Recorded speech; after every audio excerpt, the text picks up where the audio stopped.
Шабдан Баатыр көчөсүн 7 апрелде өзгөртүү тууралуу сунушу колдоого алынып, баш каладагы көчө аттарын алмаштырууга тыюу салынган мораторийде өзгөргөнүн Бишкек шаардык кеңешинин төрагасы Алмаз Кененбаев Азаттыкка билдирген. Мында төрага 19 марттагы сессияда 2013-жылы кабыл алынган токтомго көпчүлүк добуш менен өзгөртүү киргизилгендигин ачык айткан.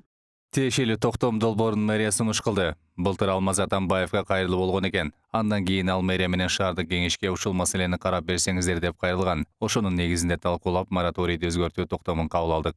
Эскерте кетсек, аталган көчөнүн атын алмаштырууну 2010-жылдагы апрель окуясынан жабыркагандардын Айкөл Алатоо мекен шейиттери коомдук бирикмелери сунуш кылып, өткөн жылы экс-президент Алмазбек Атамбаев аны мэрияга жөнөткөндүгү айтылат. Ал эми аталган уюмдагылар көчөнүн аталышын өзгөртүүнү 4 жылдан бери сунуш кылып келе жаткандыгын айтышып, муну 7 апрелди даңазолоо аракети экендигин айтып түшүндүрүшкөн. Муну Бишкек мэриясы жактырып, шаардык кеңешке жиберген.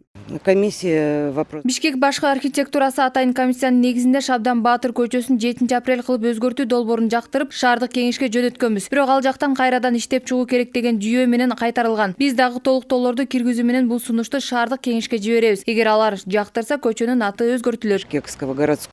Бирок бүгүн аталган маалыматты Бишкек шаардык кеңешинин маалымат кызматы биздин каналга төгүндөдү. Ага ылайык 19 марттагы жыйындагы токтомун алайык. Чүйдүн Курманжандатка көчөсүнө чейинки аралык мурдагыдай эле аталып кала берет. Ал эми Шабдан Баатыр көчөсүн 7 апрель кылып өзгөртүү боюнча маселе алдыда дагы каралмакчы. Такая пошла интерпретация, что действительно Бишкек шаардык кеңешинин сессиясында депутаттар тарабынан көчөлөрдүн аталышын өзгөртүү боюнча маселе каралган эмес. Интернет булактарында Шабдан Баатыр көчөсү 7 апрель болуп өзгөртүлдү деген маалымат жалган. Биринчи кезекте Бишкек мэриясы бизге сунуш долбоорлорду жиберет. Анын негизинде шаардык кеңештин сессиясында депутаттар маселени карап чыгып, чечим кабыл алышат. Азыркы тапта бул боюнча бизге мэрия тарабынан эч кандай сунуш долбоорлор келе элек. Эгер келип түшсө, карап чыгып, депутаттык комиссиянын чечими менен ишке ашырабыз.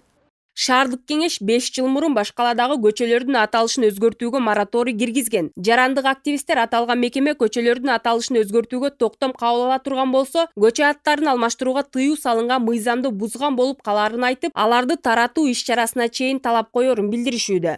Биз бул немеге петиция чогултуп атабыз. Шабдан Баатыр көчөсү кайра 7 апрель атка болбойт. Биз депутаттарды давайте мандаттарыңарды тапшыргыла дегенге чейин барабыз шаардык депутаттарды. Анткени каалаган учурларда мораторийге карабай каалаганын жасаган. Бул биз андай мындай өкүлчүлүктү тандаган эмеспиз.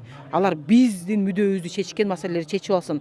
Ооба, бир топ баягы совет дорунан калган көчөлөрүбүз бар. Но Шабдан Баатыр бул биздин деле кыргыздын чыгаан аталарыбыздын бири. Коомчулукта кызуу талкуу жаратып жаткан Шабдан Баатыр көчөсүнүн 7 апрель болуп алмаштырылуусуна шаар тургундарынын ою кандай билип көрдүк. Эми апрель деген өзү сөзү кыргызча эмес. Шабдан Баатыр деген кыргызчараак экен да. Анын эми көпчүлүктөн сурап көрүш керек. Мага Шабдан Баатыр көбүрөөк жагып атат. Эми андай жаман нерсени ошо бойдон эле кетирсек болмок. Мурунку эле ат ойдон кала берген жакшы. 7 апрелде кайра мурунку жараны кайра коскогон болбойт деле го дейм. Шабдан Баатыр көчөсү Кыргызстан эгемендик алганга чейин Алматы деп аталчу. Эми аны 7 апрель деп кайра өзгөртүү чечими качан аткарылаары азырынча белгисиз. Бишкек шаардык кеңеши бул маселе 2-3 ай аралыгында так билинерин билдиришет. Тазагүл Эмилбекова, Чыңгыз Исқақов, Нур Ньюс, Бишкек.